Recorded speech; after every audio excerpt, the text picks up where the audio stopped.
ആരൊക്കെയാകും മന്ത്രി അല്ലെങ്കിൽ മന്ത്രിമാർ എന്ന ധാരണ പാർട്ടിക്കുള്ളിലായോ? അതേ സംബന്ധിച്ചിടത്തോളം ധാരണ ഒന്നും ഉണ്ടായിട്ടില്ല. മന്ത്രിമാരെ സംബന്ധിച്ചിടത്തോളം വളരെ വ്യക്തമാക്കേണ്ടതായിട്ടുണ്ട്. പിന്നെ ഒരു സീനിയർ ആണെന്ന നിലയിൽ ഞാൻ തീർച്ചയായിട്ടും പ്രതീക്ഷിക്കുന്ന ഒരാൾ തന്നെയാണ്. ഈ അബു ജോസഫിന് മന്ത്രിസ്ഥാനം തരത്തിലൊക്കെ വാർത്തകൾ വന്നിരുന്നു. എന്നെ സംബന്ധിച്ചിടത്തോളം ഞാൻ 2001, 2006, 2011 ഇപ്പോൾ 2026 കാലഘട്ടത്തിൽ മന്ത്രിയായിരിക്കുകയാണ്.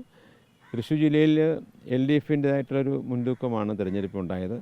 അതിൽ ഇരിങ്ങാലക്കുടയിലാണ് ഞാൻ CPMൻ്റെ സ്ഥാനാർത്ഥിയായിട്ടുള്ള മുൻ ഉന്നത വിദ്യാഭ്യാസ മന്ത്രിയെ പരാജയപ്പെടുത്തിയത്. കേരള കോൺഗ്രസിൻ്റെ ഡെപ്യൂട്ടി ചെയർമാനും ഇപ്പോൾ പാർലമെൻ്ററി പാർട്ടി ഡെപ്യൂട്ടി ലീഡറുമാണ് ഞാൻ. അപ്പോൾ അതുകൊണ്ട് തീർച്ചയായിട്ടും അത്തരത്തിലുള്ള പ്രതീക്ഷ എനിക്കുമുണ്ട്. എന്തായാലും പാർട്ടി തീരുമാനിച്ചിട്ടില്ല. അത്തരത്തിലുള്ള കാര്യങ്ങളാണ് ഇപ്പോൾ തീർച്ചയായിട്ടും ചർച്ചകളൊക്കെ നടക്കാനായിട്ട് പോകുന്നത്. ഈ അബു ജോസഫിന് മന്ത്രിസ്ഥാനം കൊടുക്കാനുള്ള ചർച്ചകളൊക്കെ വാർത്തകൾ വന്നിരുന്നു. അതിന് പ്രതിഷേധമൊക്കെ ഉയർന്നിരുന്നു. അതിനെങ്ങനെയാണ് കാണുന്നത്? അല്ല, അത് ആർക്കെങ്കിലും കൊടുക്കണോ കൊടുക്കാതിരിക്കണോ എന്നുള്ളതൊന്നും ഞാനല്ല തീരുമാനിക്കേണ്ടത്. അത് പാർട്ടിയാണ് തീരുമാനിക്കേണ്ടത്. അപ്പോൾ പാർട്ടി തീരുമാനിക്കുമ്പോൾ ഉചിതമായിട്ടുള്ള തീരുമാനം പാർട്ടി എടുക്കും, ജെന്യൂനായിട്ടുള്ള തീരുമാനം പാർട്ടി എടുക്കും എന്നുള്ളതാണ് എനിക്ക് ബോധ്യമുണ്ട്.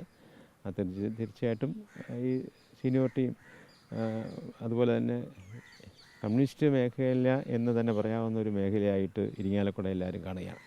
2001 ഞാൻ ജയിക്കുന്നത് വരെ ഒരു കമ്മ്യൂണിസ്റ്റ് പാർട്ടികളുടെ ബന്ധമില്ലാത്തൊരു വിജയം ഇരിങ്ങാലക്കുടയിൽ ഉണ്ടായിട്ടില്ല. കേരളത്തിൽ അറിയപ്പെടുന്ന ഒരു ഇടതുപക്ഷ കേന്ദ്രമാണ് ഇരിങ്ങാലക്കുട. അപ്പോൾ അവിടെ ആദ്യമായി വിജയിച്ചത് 2001 UDFിൻ്റെ സ്ഥാനാർത്ഥിയായിട്ട് വിജയിച്ചത് ഞാനാണ്. അപ്പോൾ UDF സ്ഥാനാർത്ഥി എന്ന നിലയിൽ ആദ്യം നിയോജകമണ്ഡലം പിന്നെ ഇരിങ്ങാലക്കുടയ്ക്ക് വേണ്ടി പിടിച്ചെടുത്തു. പിന്നെ തുടർന്ന് 2006 മുന്നോട്ട് പോയി, 2015 മുന്നോട്ട് പോയി. ഒരു ഇടവേളയ്ക്ക് ശേഷം 2026 വീണ്ടും വന്നിരിക്കുന്നു. അതും ഉന്നത വിദ്യാഭ്യാസ വകുപ്പ് മന്ത്രിയെ പരാജയപ്പെടുത്തിക്കൊണ്ട് വലിയ ഭൂരിപക്ഷം ജയിച്ചിരിക്കുന്നു. ഇനി തൃശ്ശൂർ ജില്ലയിൽ നിന്ന് ഇടതുപക്ഷം പരാജയപ്പെട്ട അല്ലെങ്കിൽ CPM പരാജയപ്പെട്ട ഏക മണ്ഡലവും ഇരിങ്ങാലക്കുടയാണ്. അത് CPM സ്ഥാനാർത്ഥിയെ പരാജയപ്പെടുത്തിയത് ഞാനാണ്. അതുകൊണ്ട് മന്ത്രിസ്ഥാനത്തിൽ കുറഞ്ഞ് ഒന്നും ചീഫ് ഇപ്പോൾ മറ്റു കാര്യങ്ങളൊന്നും തന്നെ ആവശ്യപ്പെടുന്നില്ല. തീർച്ചയായിട്ടും അതൊക്കെ പാർട്ടിയാണ്